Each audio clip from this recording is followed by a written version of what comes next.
de octubre del 2022. Bienvenidos amigos y amigas a Noticias 7. Nosotros les vamos a llevar a sus hogares la información más relevante del acontecer nacional e internacional. Antes saludamos, como es costumbre, a nuestros compañeros Lautaro y Andrea. ¿Qué tal? ¿Cómo están, compañeros? ¿Qué tal su feriado? Bien, Vero, Bien. Andrea, volviendo con mucha energía. Para esta semana, pues un poco más corta, ¿no? Así es, Andrea. Así es, ¿cómo estás? un feriado largo, extenso, pero que sirve mucho también para recargar energías, como bien nos has dicho, Lautaro. Muy bien, así es. Ahora, Lautaro, este feriado, sin embargo, hubo un incidente que nosotros queremos comentar y contar a nuestros amigos televidentes en el sector de la Nueva Prosperina, en Guayaquil. Tú tienes los detalles. Así es, Vero, en el noroeste de Guayaquil, uno de los sectores más violentos en los últimos meses, pues tuvo un nuevo ataque, un nuevo atentado por parte de los grupos de las organizaciones narcodelictivas. Atacaron una UPC y hay una policía herida en estado crítico. Tenemos todos los detalles. Correcto, estaremos pendientes entonces de esta información. Por otra parte, Andrea, hay expectativa con el cierre de las mesas de diálogo que debería ser al final de esta semana. Así es, este 14 de octubre se cumple ya el plazo que se tenía entre las organizaciones sociales del gobierno nacional para estas mesas que se instalaron, si bien recordamos, después del paro de junio de este año. Se tiene previsto entonces que esta semana se lleguen a más acuerdos y también les tenemos todas las leyes que quedarían pendientes después de estos diálogos. Correcto, nosotros estaremos entonces revisando estas informaciones, amigos televidentes. Les hacemos también extensiva la invitación para que nos puedan sintonizar a través de www.eltelegrafo.com.es. Recuerden que somos retransmitidos por Radio Pública FM y también pueden participar y seguirnos ustedes a través de nuestras redes sociales. Iniciamos. Bienvenidos.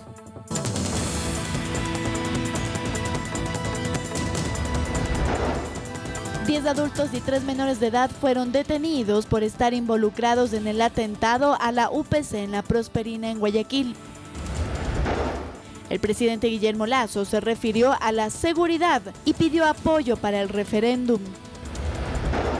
Inicia la cuenta regresiva para el cierre de las mesas de diálogo que se instalaron entre el gobierno nacional y las organizaciones indígenas. Y en deportes, Aucas igualó a 0 con Mushuk Runa en casa y ve reducida su ventaja con el liderato de la segunda etapa de la Liga Pro, que se definirá en las 2 últimas fechas.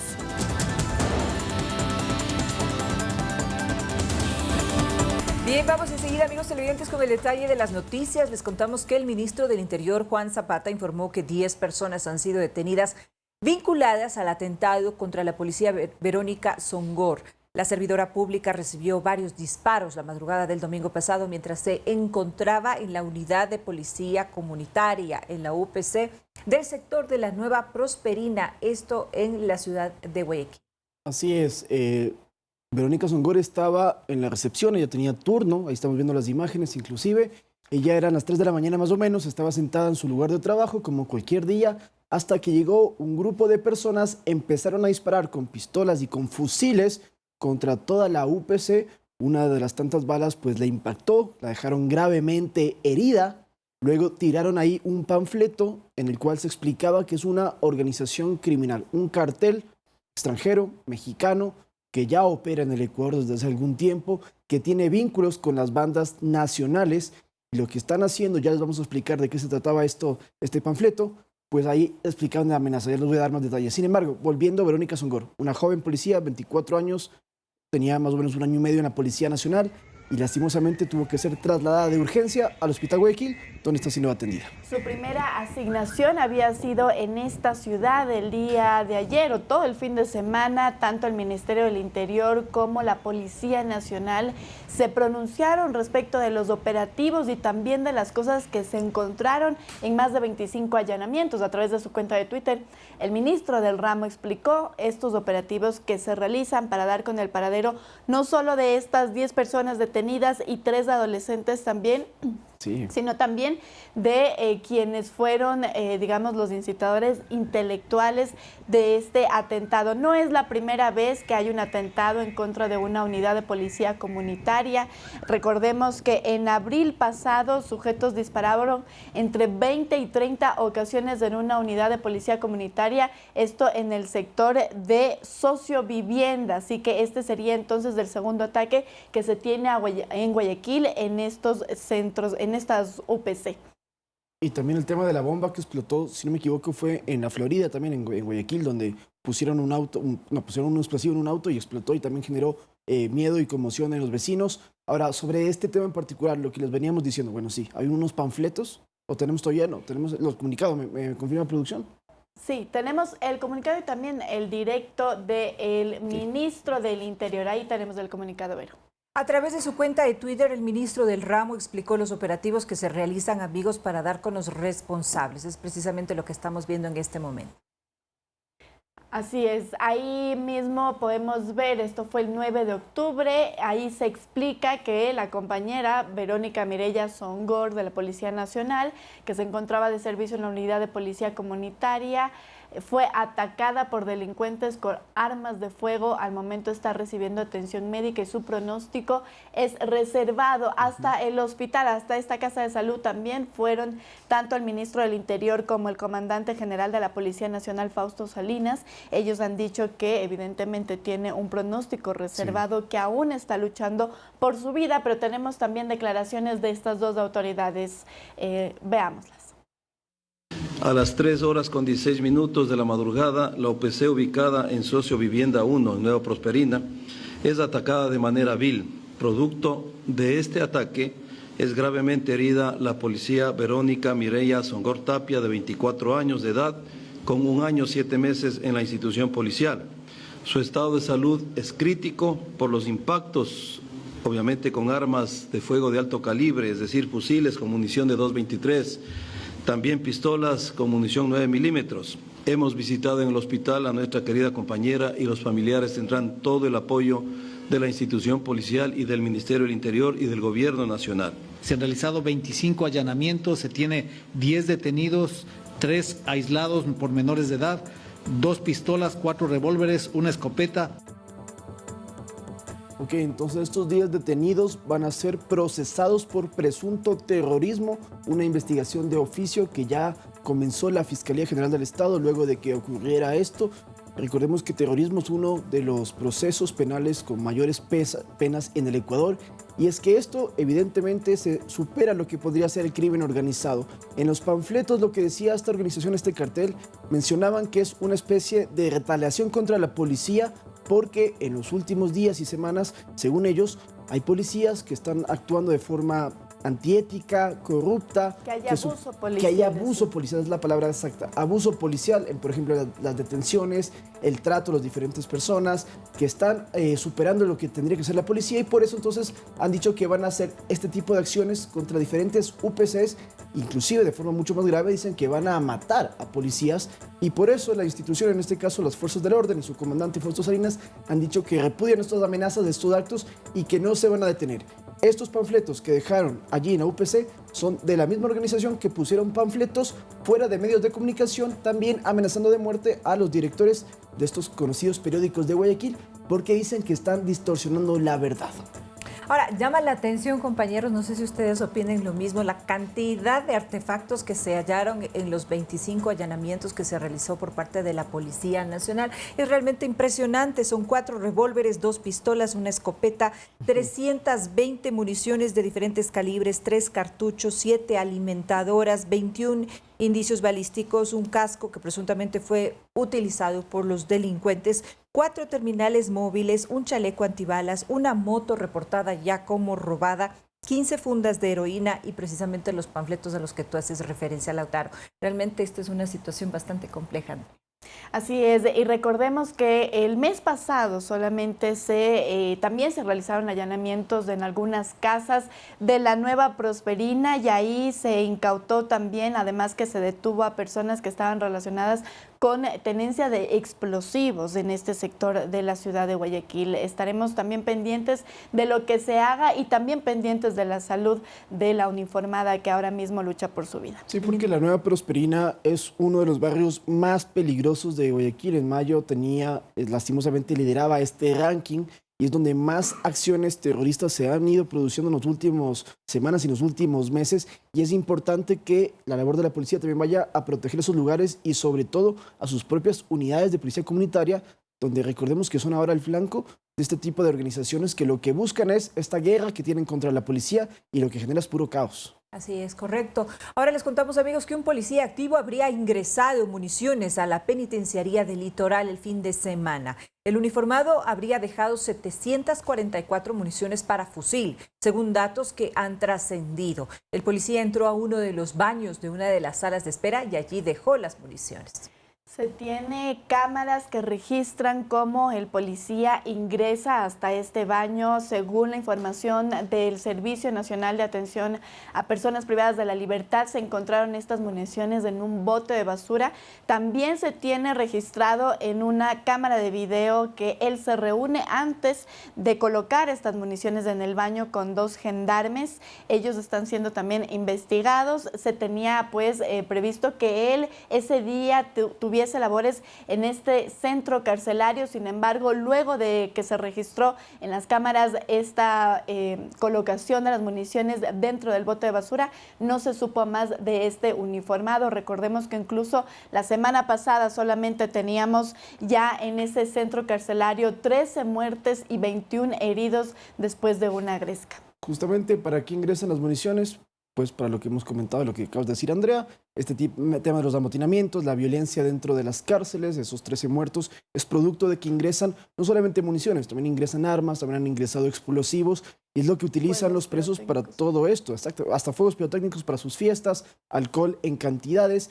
¿Cómo ingresa esto? Lastimosamente porque hay policías que se dejan comprar o que por extorsiones, por amenazas, tienen que ayudar a las bandas y terminan haciendo este tema, que es algo que se le ha dicho incluso aquí al ministro del Interior. Le hemos dicho cómo van a controlar el tema del ingreso de objetos prohibidos en las cárceles, porque es un problema latente, porque a los familiares que van a las cárceles para las visitas les hacen requisas muy grandes, muy extremas, con una gran cantidad de protocolos, pero por ahí no es que ingresan a armas, entran de esta otra forma.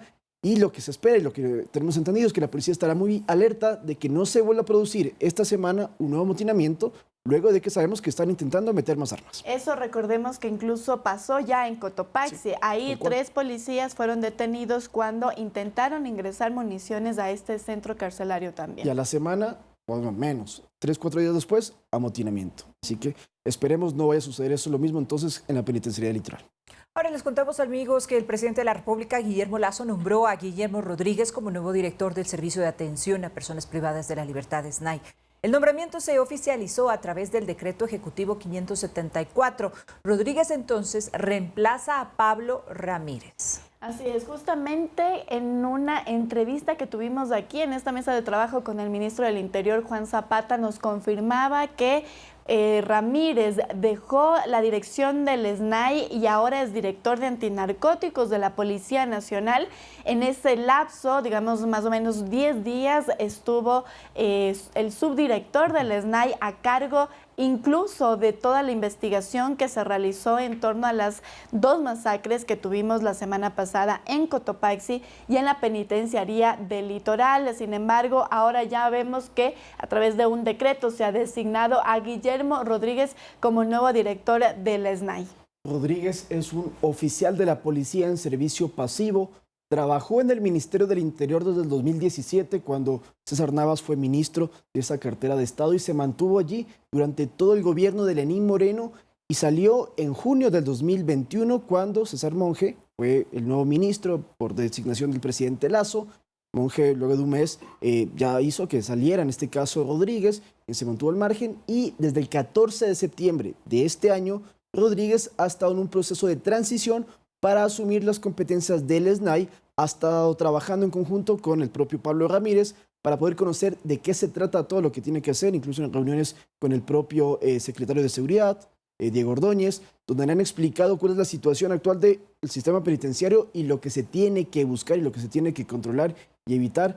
Y es que justamente nos han explicado nosotros también aquí que el SNAI es una entidad aparte, no le responde al Ministerio del Interior ni a la policía, pero tiene un gran trabajo, una tarea muy amplia. Y hablando también del sistema carcelario, este fin de semana también trascendió sobre una investigación que se está realizando a Claudio Garzón. Recordemos que Claudio Garzón fue una de las comisionadas que estuvo trabajando hasta marzo pasado en la pacificación de las cárceles en estos días, en septiembre, el 24 de septiembre. Según un informe de inteligencia, se habría dado o digamos descubierto que ella quiso entrar a la penitenciaría del Litoral para el cumpleaños de alias Junior. 2 días después fue a la cárcel del Inca, en donde también quiso ingresar. Lo que ella ha dicho también ya en otros medios es que ella sigue haciendo este trabajo de pacificación. Sin embargo, lo que dicen las autoridades es que su trabajo terminó en marzo y ahora se están investigando posibles vínculos entre ella y Fito y Junior, que son 2 cabecillas de bandas criminales. Claro, de hecho los más importantes, no nos olvidemos que asesinaron a Leandro Norero la semana pasada y se decía que era por esta guerra de entre bandas, de que Fito pues era enemigo o adversario del propio Norero, y esto es lo que sucede. Ahora, para terminar también, otra de las tareas que tiene Rodríguez, el censo penitenciario. No nos olvidemos que está suspendido, por ejemplo, en Guayaquil, por el tema del amotinamiento, y además en la Tacunga los documentos del censo fueron quemados por los propios internos. Rodríguez es el 5º titular del SNAI. En el cargo estuvieron antes Edmundo Moncayo, Fausto Cobo, Bolívar Garzón y Pablo Ramírez. Así que estaremos entonces expectantes de la tarea que se le ha encomendado. Bien, amigos, nosotros hacemos una pausa. Cuando regresemos, entregar el número de cédula será opcional durante el censo, que se realizará en línea. Los detalles al regresar de la pausa.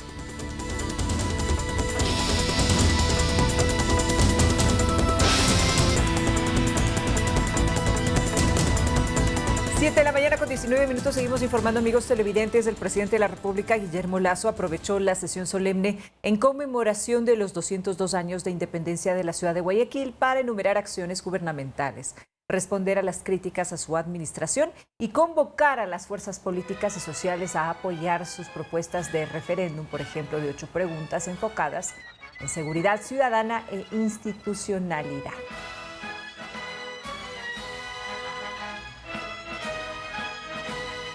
Con la consulta redoblaremos el apoyo de Fuerzas Armadas a la Policía Nacional en su lucha contra el narcotráfico y el crimen organizado. Porque con la consulta los criminales transnacionales serán extraditados. Ahora estarán muy conscientes de que pagarán el durísimo precio de sus crímenes en otros países donde la justicia sí funciona. Veíamos el discurso también el día sábado o domingo, me corrigen, el domingo en la noche, 9 de octubre, veíamos el discurso del presidente Guillermo Lasso y también de la alcaldesa Cynthia Viteri. Los dos se centraron en el tema que ahora mismo preocupa a la ciudad de Guayaquil, que es la seguridad. Se pedía además respaldo del municipio. El municipio ha pedido también respaldo del gobierno para poder enfrentar a las mafias que, dicen ellos, están cooptando a muchas ciudadelas, a muchos barrios de esa ciudad. Claro, según Viteri, y son cifras que evidentemente las hemos trabajado acá, hay 1000 muertes en lo que va del 2022 que no ha terminado en Guayaquil. Por eso ya dice que necesitan atacar directamente a este problema de la inseguridad, y el gobierno lo que ha respondido es que están en esta lucha contra las mafias. Sin embargo, no es solamente eso, porque recordemos que también otro de los pedidos importantes es en el tema presupuestario, en el dragado de los puertos. Fue otro de los llamados que hizo Cynthia Viteri, y el presidente le ha contestado con una serie de obras y de inversión de parte del gobierno con la ciudad de Guayaquil, que es la segunda más grande del país y es un motor económico. Y, por ejemplo, entre los anuncios que me parece que sí es importante comentarlos, se está preparando para el próximo año, entre este y el que viene, en total serán 200 escuelas con un valor de 10 millones de dólares de presupuesto para construirlas, y una de las más grandes e importantes va a ser una nueva unidad educativa llamada José Joaquín de Olmedo en el Parque Samanes, en ese sector de la ciudad. Con eso también buscan que sea integral el tema de enfrentar al crimen organizado, porque recordemos que se ha manifestado en varias ocasiones que desde pequeños a los niños hay que enseñarles ética y evitar que caigan en las mafias, que caigan en las bandas. Sin embargo, también es importante, y lo ha pedido el municipio, que en los colegios haya mayor control, mayor seguridad, porque hemos tenido que observar diferentes casos de asesinatos o de atentados contra estudiantes, padres de familia o incluso docentes vinculados con el tema de las mafias, que lastimosamente en una sesión tan importante como los 202 años de la independencia de Guayaquil, otra vez el tema de la seguridad fue el eje central. Correcto. Ahora vamos a cambiar de tema, amigos. Les contamos que Santiago Guarderas, el alcalde de la ciudad de Quito, es una de las 11 personas que están llamadas por la Fiscalía General a rendir versión voluntaria a finales de este mes debido a una denuncia por presunto fraude procesal. Esta investigación lo que va a realizar o lo que está realizando es mirar si todo el procedimiento que se llevó a cabo cuando Jorge Yunda era alcalde fue con un debido procedimiento. Eso es lo que ahora entonces se investiga. Este presunto fraude procesal está pues haciendo o mirando o analizando que las pruebas hayan sido según todo el procedimiento. Lo que ha dicho también el abogado del ex alcalde Jorge Yunda es que mientras esto no se resuelva, podría Jorge Yunda participar entonces en las elecciones del 2023. Claro, porque Yunda ha alegado que fue ilícita la manera en cómo fue destituido y promovida por el propio Santiago Guarderas, quien es alcalde y que está ya a muy pocos meses de terminar este periodo de él. Guarderas, por cierto, no está candidatizado para las elecciones del 2023, a diferencia de Jorge Yunda, quien está inscrito. Y por cierto, de todos los 12 que se han inscrito, que se han registrado, es el único que ya ha sido calificado y que está aprobado por el CNE. Yunda hasta el momento entonces sigue dentro de la papeleta electoral, y dentro de este proceso le recordamos a los amigos televidentes y los que nos están escuchando en Pública FM que el propio Yunda acusó y denunció a Guarderas de que su abogado, su secretario particular jurídico, fue quien realizó la sentencia que pasó al contencioso electoral, que es el organismo que determina y sanciona a Yunda de que no puede candidatizarse, de que pierde 2 años de derechos políticos, porque dicen que entonces el abogado de Guarderas fue el que realizó y redactó ese texto. Ya lo han aclarado, incluso aquí le han dicho que eso no es así, pero es dentro de todo este dimes y diretes entre Guarderas y Jorge Yunda. Solo para tenerlo un poquito más claro, dentro del Tribunal Contencioso Electoral se debía realizar un informe con personas delegadas y evidentemente no podían ser personas que estuvieran afín tanto a Yunda como a Guarderas. Sin embargo, dentro de este informe hay una firma que es el abogado que ahora mismo trabaja en el municipio de Quito. Aunque él fue llamado para participar en todo este proceso como académico, docente universitario, no tenía nada que ver, digamos, directamente con este caso, y él nos explicaba que hablaron con otros académicos para que fueran parte de este procedimiento de entregar criterios jurídicos sobre la sentencia, más no redactarla. Sin embargo, a fecha de hoy, todavía entonces tenemos claro que hay esta investigación de Guarderas y Yunda sigue siendo candidato a la alcaldía de Quito. Y después de esta investigación, la pregunta es, Lautaro, si es que se puede dar pues una ratificación o no precisamente en la sanción que se establecía para el exalcalde de la ciudad de Quito, Jorge Yunda, y si es que él todavía puede ser candidato, porque sabemos que ya su inscripción está realizada, ya fue aceptada. Si el TSE emite esta sentencia ratificando de que Yunda pierde sus derechos políticos, pues no podrá ser candidato, y eso lo podremos conocer hasta el 10 de diciembre, cuando ya se proclamen a los candidatos oficiales para este proceso. Pero lo que decía también el abogado del exalcalde Jorge Yunda es que la resolución de esta investigación, precisamente a la que se le llama al alcalde Santiago Guarderas, podría durar entre 1 y 2 años y evidentemente antes de eso no se podría emitir entonces esta resolución por parte del TSE. Estaremos pendientes entonces de qué es lo que sucede en este tema, amigos televidentes. Y ahora, en otro asunto, entregar el número de cédula será opcional durante el censo que se realiza en línea. Así lo destacó Julio Muñoz, coordinador general técnico del Instituto Nacional de Estadísticas y Censos, INEC, quien además detalló que la institución tiene una plataforma segura. Pero ¿cuánto se demora este proceso, por ejemplo? Nuestra compañera Olga Velasco nos cuenta a continuación. El pasado 1 de octubre inició el censo en línea, un cuestionario que permite conocer la información y las características de la población desde el punto de vista demográfico y socioeconómico. Información necesaria para diseñar política pública. Hoy vamos a llenar esta encuesta y ver cuánto tiempo nos hacemos. Para ello necesitamos un dispositivo electrónico con acceso a Internet y tener a mano la cédula de identidad del núcleo familiar. Una vez en la computadora ingresamos a la página de censoenlinea.censoecuador.gov.es. Allí aparecerá una pantalla para registrarnos en 5 pasos, donde agregamos nuestra información y correo electrónico. Una vez registrados, formalmente iniciamos la encuesta, en donde existen 5 puntos de información, en torno a los datos del domicilio, a la información y ubicación geográfica, en torno a la vivienda. Existen preguntas respecto al hogar y a los miembros que conforman el hogar, y en torno a la población y nuestra identificación. Al finalizar le saldrá una pantalla como esta, en donde se le indica que concluyó la encuesta. Debe descargarse este PDF y guardarlo. Me tomó llenar esta encuesta 25 minutos. Todo dependerá de la cantidad de personas que conforman su núcleo familiar. Recuerde guardar el código QR que se le emite al finalizar esta encuesta, pues deberá presentarlo de manera presencial al censista entre el 7 de noviembre y 18 de diciembre próximos. Una de las preocupaciones ciudadanas era entregar el número de cédula en la plataforma. Sin embargo, Julio Muñoz, coordinador general técnico del INEC, detalló que será opcional.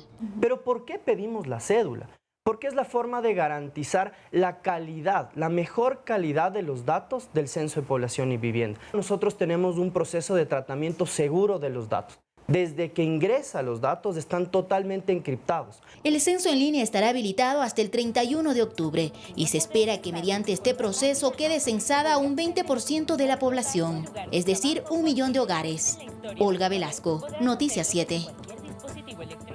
Repetimos entonces la fecha hasta la cual estará habilitada esta plataforma para que usted pueda hacer el censo en línea. Será hasta el 31 de octubre. Es opcional hacerlo en línea, pero lo que sí va a facilitar es que cuando llegue el censista a su casa no se demore, no se siente con usted a, digamos, mirar todas las preguntas, sino que va a ser mucho más ágil y esto va a permitir que el censo obviamente se haga de manera más rápida en todo el Ecuador. Lo que el día viernes también conversábamos aquí con uno de los representantes del INEC era sobre esta preocupación que había sobre poner el número de cédula en el censo. Esto porque han dicho muchos expertos que podría pues vulnerarse nuestros datos en caso de que se los robaran. Sin embargo, aquí el representante del INEC nos ha dicho que están tomando todas las precauciones necesarias para que eso no pueda pasar, pero que sin embargo esto será opcional. Usted tiene la opción o no de poner la cédula de identidad. Claro, se podría haber un hackeo y entonces ahí tienen los datos de todo el Ecuador y saben cómo viven, dónde viven, etcétera. Ese era el miedo que tenía la población. Pero sí, nos han dicho que no hay ningún inconveniente, ningún peligro tampoco, que el tema de seguridad está bastante fuerte en esta plataforma. También le reiteramos a los amigos televidentes que si usted llena el censo y como vimos en pantalla, sale un código QR, luego van a venir los censistas a su casa, eso sí es un proceso que se va a llevar a cabo. Usted entrega el código y con eso ya está escaneado, lo registran y siguen. A diferencia de hace más de 10 años, cuando fue el último censo, en el cual era un día entero en el que los censistas, y me acuerdo que me tocó participar como censista, teníamos que ir a cada una de las casas y era bastante largo, era más o menos entre 40 minutos, a veces 1 hora con cada familia. Ahora en cambio es usted mismo con sus familiares. Así es. En el reporte de Olga vimos que ella se demoró 25 minutos, pero recuerde que esto es por familia, por hogar, es decir, no es un proceso individual. Si usted vive con su papá, su mamá, su hermana, etcétera, todos ellos tienen que estar reunidos a la hora en la que usted vaya a realizar este censo en línea. Claro, no vaya a ser que usted dice, bueno, ahorita tengo tiempo libre, voy a llenar, mi papá tiene más tarde, mi mamá, no, todos juntos, porque de lo contrario pues van a duplicar o triplicar la información y no van a ser los datos completamente veraces que necesita el INEC, que también ha dicho para el próximo año van a entregar entonces la información, y esto es interesante porque lo van a cotejar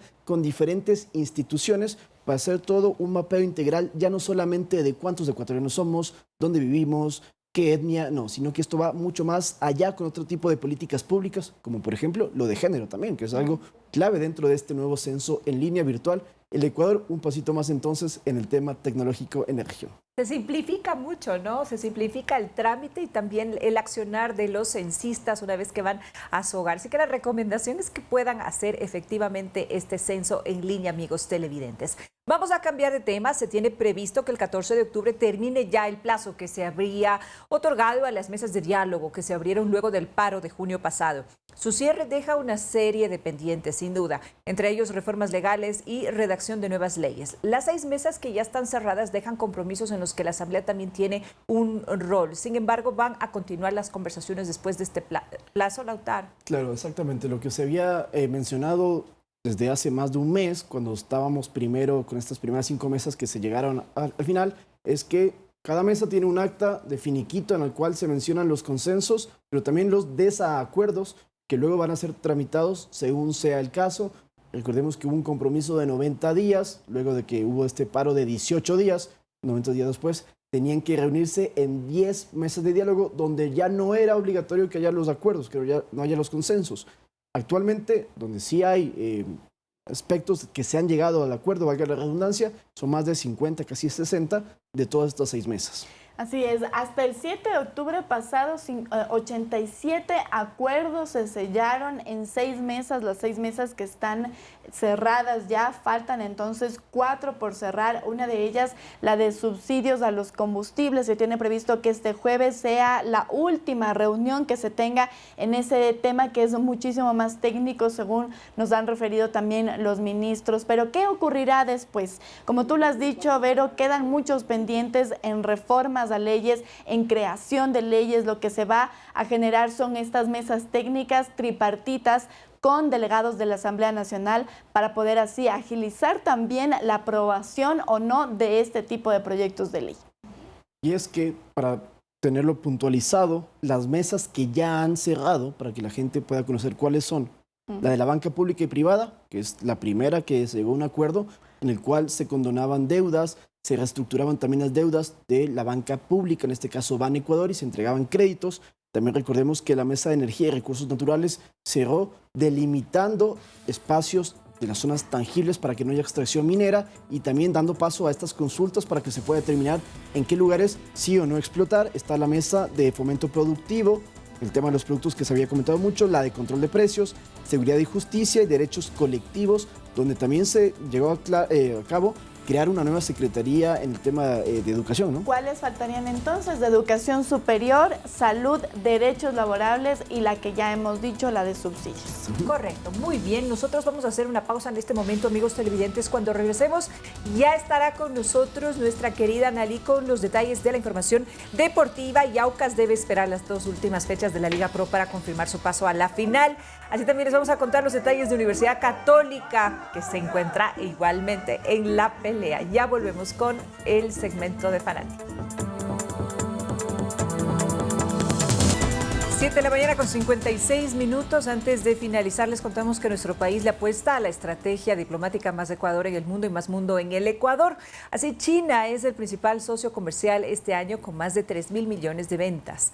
Y los foros empresariales son la vitrina precisamente para dar a conocer nuestros productos. Esta vez Ecuador Open for Business se presentó ante 40 empresarios en Xiamen. Esto es al sureste de China.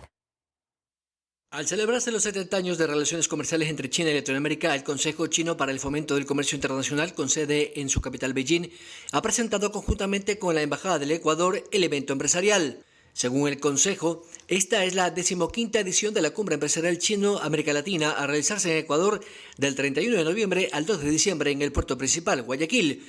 Los temas a tratar están, entre otros, la cooperación financiera en materia de infraestructuras, la innovación tecnológica, la economía digital y el comercio electrónico transfronterizo.